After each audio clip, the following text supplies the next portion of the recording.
केंद्रीय मंत्रिमंडल में मेरे सहयोगी श्रीमान हरदीप सिंह पुरी जी, त्रिपुरा के मुख्यमंत्री विप्लव कुमार देव जी, झारखंड के मुख्यमंत्री भाई हेमंत सोरेन जी, उत्तर प्रदेश के मुख्यमंत्री योगी आदित्यनाथ जी, मध्य प्रदेश के मुख्यमंत्री श्रीमान शिवराज सिंह जी चौहान, गुजरात के मुख्यमंत्री श्रीमान विजय रूपाणी जी, तमिलनाडु के मुख्यमंत्री थिरु ई के पनलानी जी, आंध्र प्रदेश के मुख्यमंत्री श्री वाई एस जगन मोहन रेड्डी जी, कार्यक्रम में उपस्थित सभी आदरणीय गवर्नर महोदय, उपस्थित अन्य सभी महानुभाव, भाइयों और बहनों, आप सभी को, सभी देशवासियों को 2021 की बहुत बहुत शुभकामनाएं, अनेक अनेक मंगल कामनाएं। आज नई ऊर्जा के साथ, नए संकल्पों के साथ और नए संकल्पों को सिद्ध करने के लिए तेज गति से आगे बढ़ने का आज शुभारंभ है। आज गरीबों के लिए, मध्यम वर्ग के लिए, घर बनाने के लिए नई टेक्नोलॉजी देश को मिल रही है। तकनीकी भाषा में आप इसे लाइट हाउस प्रोजेक्ट कहते हैं। मैं मानता हूं ये 6 प्रोजेक्ट वाकई लाइट हाउस, प्रकाश स्तंभ की तरह है। ये 6 लाइट हाउस प्रोजेक्ट देश में हाउसिंग कंस्ट्रक्शन को नई दिशा दिखाएंगे। देश के पूर्व, पश्चिम, उत्तर, दक्षिण हर क्षेत्र से राज्यों का इस अभियान में जुटना कोऑपरेटिव फेडरलिज्म की हमारी भावना को और मजबूत कर रहा है। साथियों, ये लाइट हाउस प्रोजेक्ट अब देश के काम करने के तौर तरीकों का भी एक उत्तम उदाहरण है। हमें इसके पीछे जो बड़े विजन को भी समझना होगा। एक समय में आवास योजनाएं केंद्र सरकारों की प्राथमिकता में उतनी नहीं थी जितनी होनी चाहिए। सरकार घर निर्माण की बारीकियों और क्वालिटी पर नहीं जाती थी, लेकिन हमें पता है बिना काम के विस्तार में ये जो बदलाव किए गए हैं, अगर ये बदलाव न होते कितना कठिन होता। आज देश ने एक अलग अप्रोच चुनी है, एक अलग मार्ग अपनाया है। साथियों, हमारे यहां ऐसी कई चीजें हैं जो प्रक्रिया में बदलाव किए बिना ऐसे ही निरंतर चलती जाती है, चलता है, होने दो। हाउसिंग से जुड़ा मामला भी बिल्कुल ऐसा ही रहा है। हमने इसको बदलने की ठानी। हमारे देश को बेहतर टेक्नोलॉजी क्यों नहीं मिलनी चाहिए? हमारे गरीब को लंबे समय तक ठीक रहने वाले घर क्यों नहीं मिलने चाहिए? हम जो घर बनाते हैं वो तेजी से पूरे क्यों ना हो? सरकार के मंत्रालयों के लिए ये जरूरी है कि वो बड़े और सुस्त स्ट्रक्चर जैसे ना हो, बल्कि स्टार्टअप की तरह चुस्त भी हो और दुरुस्त भी होने चाहिए।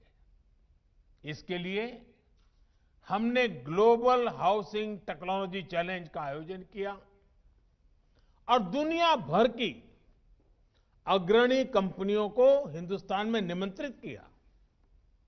मुझे खुशी है कि दुनिया भर की 50 से ज्यादा इनोवेटिव कंस्ट्रक्शन टेक्नोलॉजी ने इस समारोह में हिस्सा लिया, इस स्पर्धा में हिस्सा लिया। इस ग्लोबल चैलेंज से हमें नई टेक्नोलॉजी को लेकर इनोवेट और इंक्यूबेट करने का स्कोप मिला है। इसी प्रक्रिया के अगले चरण में अब आज से अलग अलग साइट्स पर 6 लाइट हाउस प्रोजेक्ट का काम शुरू हो रहा है। ये लाइट हाउस प्रोजेक्ट्स आधुनिक टेक्नोलॉजी और इनोवेटिव प्रोसेस से बनेंगे। इसमें इंफ्रास्ट्रक्चर का टाइम कम होगा, इसमें कंस्ट्रक्शन का टाइम कम होगा और गरीबों को ज्यादा रेजिलिएंट, अफोर्डेबल और कंफर्टेबल घर तैयार होंगे। जो एक्सपर्ट्स हैं उन्हें तो इसके बारे में पता है, लेकिन देशवासियों को भी इनके बारे में जानना जरूरी है, क्योंकि आज ये टेक्नोलॉजी एक शहर में इस्तेमाल हो रही है, कल को इन्हीं का विस्तार पूरे देश में किया जा सकता है। साथियों, इंदौर में जो घर बन रहे हैं वो उनमें ईंट और गारे की दीवारें नहीं होगी, बल्कि pre fabricated sandwich panel system इसमें इस्तेमाल होगा। राजकोट में टनल के जरिए मोनोलिथिक कंक्रीट कंस्ट्रक्शन इस टेक्नोलॉजी का उपयोग करेंगे।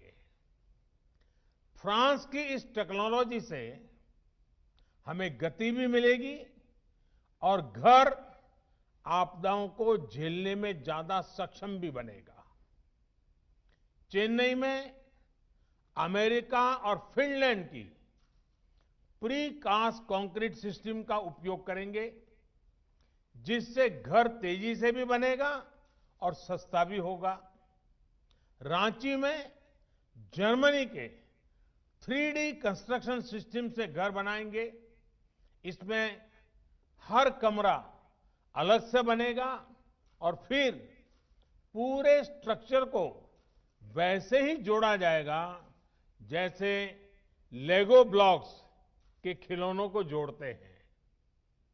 अगरतला में न्यूजीलैंड की स्टील फ्रेम से जुड़ी टेक्नोलॉजी से घर बनाए जा रहे हैं। जहां भूकंप का खतरा ज्यादा होता है, वहां ऐसे घर बेहतर होते हैं। लखनऊ में कनाडा की टेक्नोलॉजी यूज कर रहे हैं, जिसमें प्लास्टर और पेंट की जरूरत नहीं पड़ेगी और इसमें पहले से तैयार पूरी दीवारों का उपयोग किया जाएगा। इससे घर और तेजी से बनेंगे।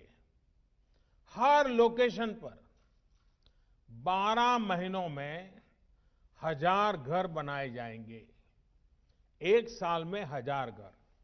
इसका मतलब ये हुआ कि प्रतिदिन 2.5 से 3 घर बनाने की एवरेज आएगी।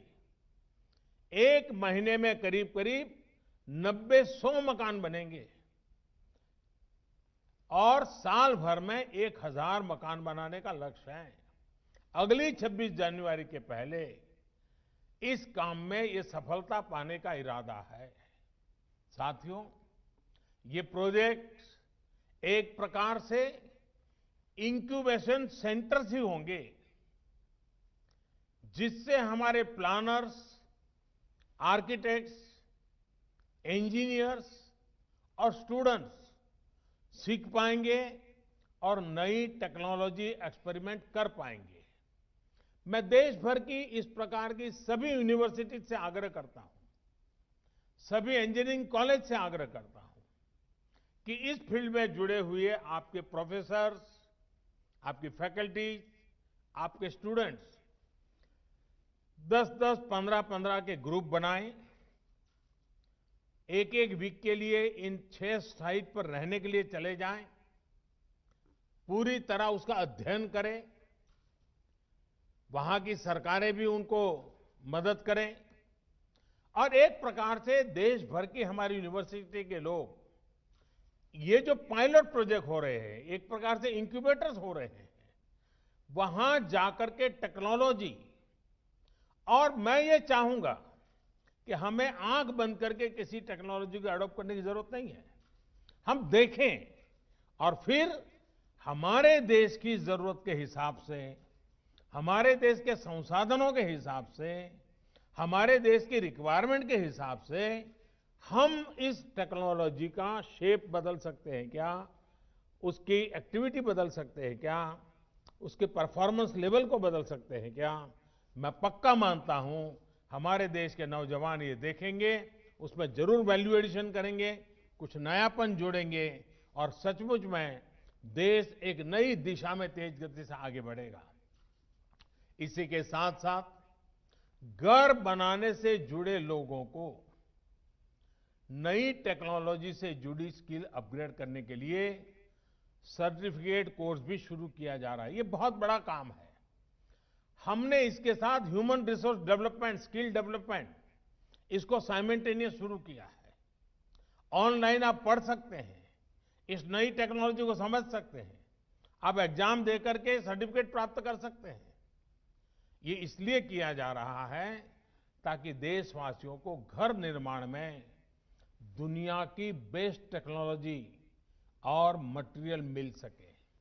साथियों, देश में ही आधुनिक हाउसिंग टेक्नोलॉजी से जुड़ी रिसर्च और स्टार्टअप्स को प्रमोट करने के लिए आशा इंडिया प्रोग्राम चलाया जा रहा है। इसके माध्यम से भारत में ही 21वीं सदी के घरों के निर्माण की नई और सस्ती टेक्नोलॉजी विकसित की जाएगी। इस अभियान के तहत 5 सर्वश्रेष्ठ तकनीकों को चयन भी किया गया है। अभी मुझे बेहतरीन कंस्ट्रक्शन टेक्नोलॉजी पर आधारित किताब और ऑनलाइन सर्टिफिकेट कोर्स नवरीति, इससे जुड़ी पुस्तकों के विमोचन का भी अवसर मिला। इनसे जुड़ी सभी साथियों को भी इस एक प्रकार से होलिस्टिक अप्रोच के लिए मैं सभी साथियों को बहुत बहुत बधाई देता हूं। साथियों, शहर में रहने वाले गरीब हो या फिर मध्यम वर्ग के, उन सब से और इन सब का एक सबसे बड़ा सपना क्या होता है? हर किसी का सपना होता है अपना घर। किसी को भी पूछिए, उसके मन में होता है भाई ये घर बना ले, बच्चों को जिंदगी अच्छी चली जाएगी। वो घर जिसमें उनकी खुशियां जुड़ी होती हैं, सुख दुख जुड़े होते हैं, बच्चों की परवरिश जुड़ी होती है, मुश्किल के समय एक गारंटी भी जुड़ी होती है कि चलो कुछ नहीं है तो ये अपना घर तो है ही है। लेकिन बीते वर्षों में अपने घर को लेकर लोगों का भरोसा टूटता जा रहा था। जीवन भर की पूंजी लगाकर घर खरीद तो लिया, पैसे तो जमा कर दिए, लेकिन घर कागज पर ही रहता था। घर मिल जाएगा इसका भरोसा नहीं रह गया था। कमाई होने के बावजूद भी अपनी जरूरत भर का घर खरीद पाएंगे, इसका भरोसा भी डगमगा गया था। वजह क्योंकि कीमतें इतनी ज्यादा हो गई थी।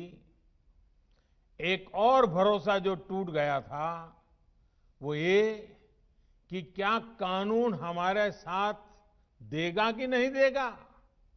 अगर बिल्डर के साथ कोई झगड़ा हो गया, मुसीबत आ गई, तो ये भी एक चिंता का विषय था।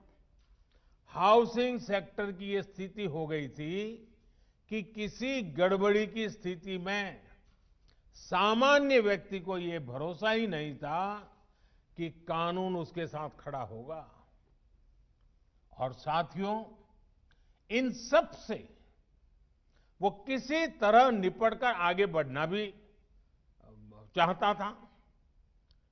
तो बैंक की ऊंची ब्याज, कर्ज मिलने में होने वाली मुश्किलें उसके और इन सपनों को फिर एक बार नीचे पस्त कर देती थी। आज मुझे संतोष है कि बीते 6 वर्षों में देश में जो कदम उठाए गए हैं उसने एक सामान्य मानवी का, खास करके मेहनतकश मध्यम वर्गीय परिवार का ये भरोसा लौटाया है कि उसका भी अपना घर हो सकता है, अपना मालिकी का घर हो सकता है। अब देश का फोकस है गरीब और मध्यम वर्ग की जरूरतों पर। अब देश ने प्राथमिकता दी है शहर में रहने वाले लोगों की संवेदनाओं को, उनकी भावनाओं को। प्रधानमंत्री आवास योजना के तहत शहरों में बहुत ही कम समय में लाखों घर बनाकर दिए जा चुके हैं। लाखों घरों के निर्माण का काम जारी भी है। साथियों, अगर हम पीएम आवास योजना के तहत बनाए गए लाखों घरों के काम पर नजर डालें तो उसमें इनोवेशन और इम्प्लीमेंटेशन दोनों पर फोकस मिलेगा। बिल्डिंग मटेरियल से में स्थानीय जरूरतों और घर के मालिक की अपेक्षाओं के अनुसार इनोवेशन नजर आएगा। घर के साथ साथ दूसरी योजनाओं को भी एक पैकेज के रूप में इससे जोड़ा गया है। इससे जो गरीब को घर मिल रहा है उसमें पानी, बिजली, गैस, ऐसी जो उसकी आवश्यक सुविधाएं हैं, ऐसी अनेक सुविधाएं सुनिश्चित की जा रही हैं। इतना ही नहीं, पारदर्शिता सुनिश्चित करने के लिए हर घर की जियो टैगिंग की जा रही है।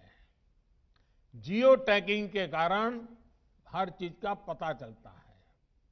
इसमें भी टेक्नोलॉजी का पूरा इस्तेमाल किया जा रहा है। घर निर्माण के हर स्टेज की तस्वीर वेबसाइट पर अपलोड करनी पड़ती है। घर बनाने के लिए जो सरकारी मदद है वो सीधे लाभार्थी के बैंक खाते में भेजी जाती है। और मैं राज्यों का भी आभार व्यक्त करूंगा क्योंकि इसमें वो भी बहुत सक्रियता से साथ चल रहे हैं।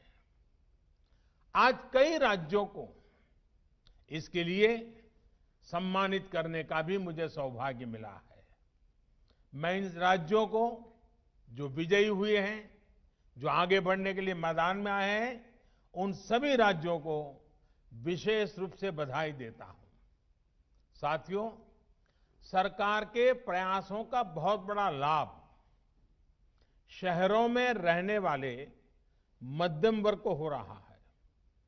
मध्यम वर्ग को अपने पहले घर के लिए एक तय राशि के होम लोन पर ब्याज में छूट दी जा रही है।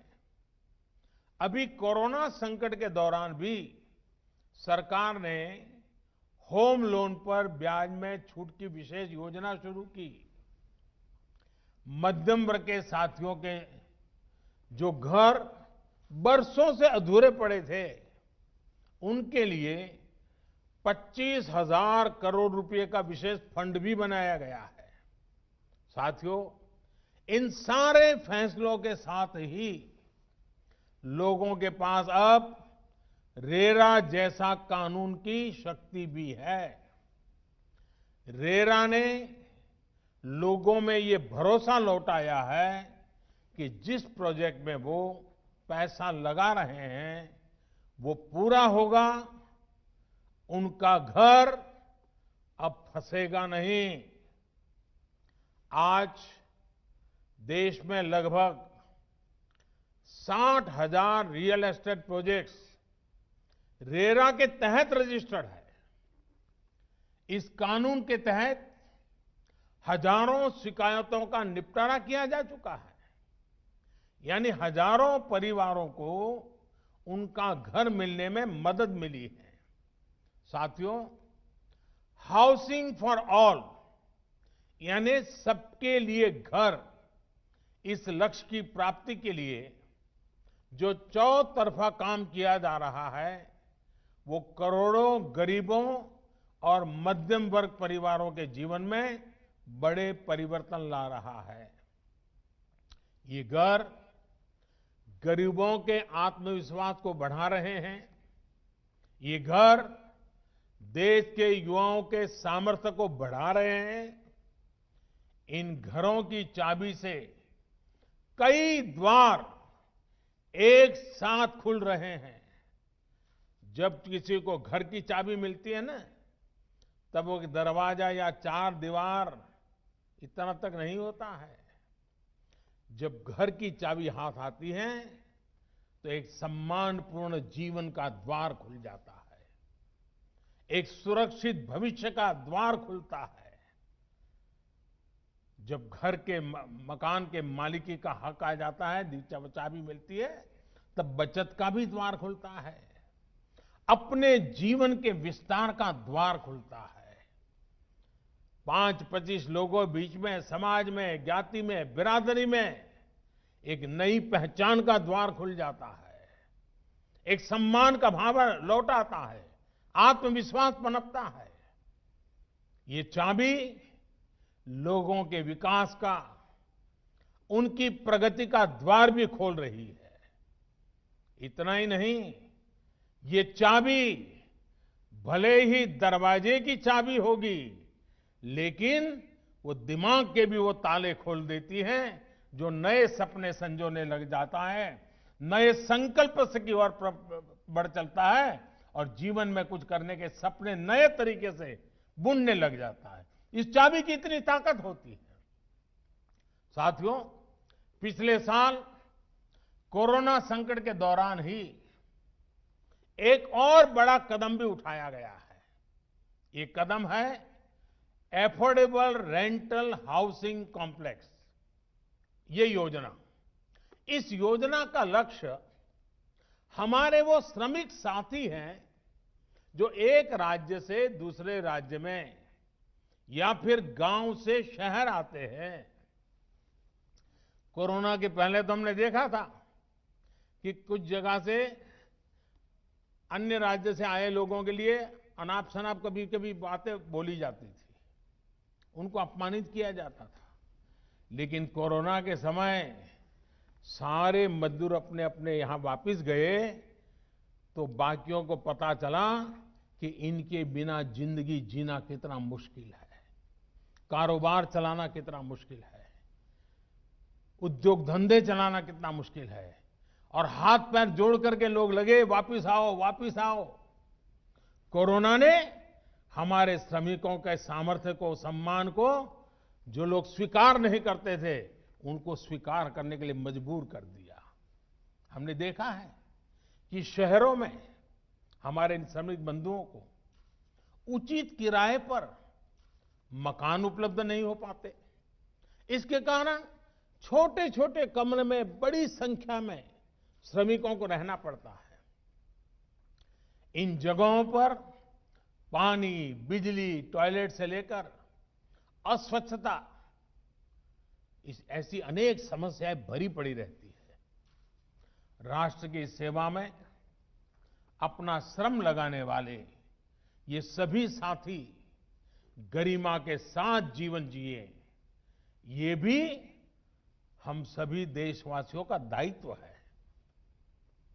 इसी सोच के साथ सरकार उद्योगों के साथ और दूसरे निवेशकों के साथ मिलकर उचित किराए वाले घरों का निर्माण करने पर बल दे रही है। कोशिश ये भी है कि आवास उसी इलाके में हो जहां वो काम करते हैं। साथियों, रियल एस्टेट सेक्टर को प्रोत्साहित करने के लिए भी निरंतर निर्णय लिए जा रहे हैं। खरीदारों में उत्साह बढ़ाने के लिए घरों पर लगने वाले टैक्स को भी बहुत कम किया जा रहा है। सस्ते घरों पर जो टैक्स पहले 8% लगा करता था, वो अब सिर्फ 1% है। वहीं सामान्य घरों पर लगने वाले 12% टैक्स की जगह अब सिर्फ 5% जीएसटी लिया जा रहा है। सरकार ने इस सेक्टर को इंफ्रास्ट्रक्चर की भी मान्यता दी है, ताकि उन्हें सस्ती दरों पर कर्ज मिल सके। साथियों, बीते सालों में जो रिफॉर्म्स किए गए हैं, उसमें कंस्ट्रक्शन परमिट को लेकर 3 साल में ही हमारी रैंकिंग 185 से सीधी 27 पर आ पहुंची है। कंस्ट्रक्शन से जुड़ी परमिशन के लिए ऑनलाइन व्यवस्था का विस्तार भी 2000 से ज्यादा शहरों में हो चुका है। अब इस नए साल में इसको देश भर के सभी शहरों में लागू करने के लिए हम सभी को मिलकर काम करना है। साथियों, इंफ्रास्ट्रक्चर और कंस्ट्रक्शन पर होने वाला निवेश और विशेषकर हाउसिंग सेक्टर पर किया जा रहा खर्च अर्थव्यवस्था में फोर्स मल्टीप्लायर का काम करता है। इतनी बड़ी मात्रा में स्टील का लगना, सीमेंट का लगना, कंस्ट्रक्शन मटेरियल का लगना पूरे सेक्टर को गति देता है। इससे डिमांड तो बढ़ती ही है, रोजगार के भी नए अवसर बनते हैं। देश का रियल एस्टेट सेक्टर निरंतर मजबूत हो, इसके लिए सरकार की कोशिश लगातार जारी है। मुझे विश्वास है कि हाउसिंग फॉर ऑल का सपना जरूर पूरा होगा। गांवों में भी इन वर्षों में 2 करोड़ घर बनाए जा चुके हैं। इस वर्ष हमें गांवों में बन रहे घरों में भी और तेजी लानी है। शहरों में इस नई टेक्नोलॉजी के विस्तार से भी घरों के निर्माण और डिलीवरी दोनों में ही तेजी आएगी। अपने देश को तेज गति से आगे बढ़ाने के लिए हम सभी को तेज गति से चलना ही होगा, मिलकर के चलना होगा, निर्धारित दिशा में चलना होगा। लक्ष्य को ओझल होने देना नहीं है और चलते रहना है। और इसके लिए तेज गति से फैसले भी लेने ही होंगे। इसी संकल्प के साथ मैं आज आप सबको इस 6 लाइट हाउस, एक प्रकार से हमारे नई पीढ़ी को, हमारे टेक्नोलॉजी और इंजीनियरिंग के विद्यार्थियों के लिए ये सबसे ज्यादा उपयोगी हो, ये मेरा इच्छा रहेगी। मैं चाहूंगा सभी यूनिवर्सिटीज को, मैं चाहूंगा सभी कॉलेजेस को, इस प्रकार के जो महत्वपूर्ण प्रोजेक्ट होते हैं उसका अध्ययन करना चाहिए, जाकर के देखना चाहिए कि कैसे हो रहा है, कि टेक्नोलॉजी का उपयोग कैसे होता है, हिसाब किताब कैसे लगाया जाता है। ये अपने आप में शिक्षा का बहुत बड़ा एक दायरा बन जाएगा। और इसलिए मैं देश के सभी युवा इंजीनियरों को, टेक्नीशियनों को विशेष रूप से निमंत्रण देता हूं। इस लाइट हाउस से जितनी लाइट वो ले सकते हैं लें, और अपनी लाइट जितनी उसमें डाल सकते हैं डालें। अपने दिमाग की लाइट जितनी लगा सकते हैं लगाएं। आप सबको इस नववर्ष की बहुत बहुत शुभकामनाएं। इस 6 लाइट हाउस के लिए बहुत बहुत शुभकामनाएं। बहुत बहुत धन्यवाद।